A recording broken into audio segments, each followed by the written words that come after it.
You know what? Hindi lahat ng blessings ay puro pera lang.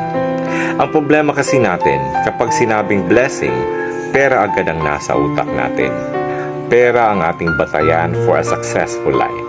Yung pera lagi ang dahilan for our happiness in life. Oo naman, di ba? Kasi naggagawa natin lahat ng gusto natin dahil sa pera. Pero alam mo, magkaiba ang happiness at ang joy. Kasi ang happiness always requires happiness para magiging happy ka. Like for example, inaantay mo lagi ang sweldo para may pera ka. Kumain, bumili ng gusto mo, makagala kasama ang kaibigan at uminom.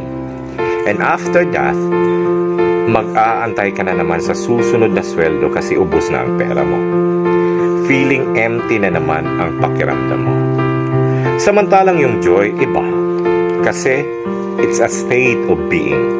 It's a fulfillment, contentment. Andyan yung blessing ng buhay, buo ang pamilya, walang mga sakit, may iilan pero totoong kaibigan, bagong mga opportunities at memories in life. And that's life, more than just money.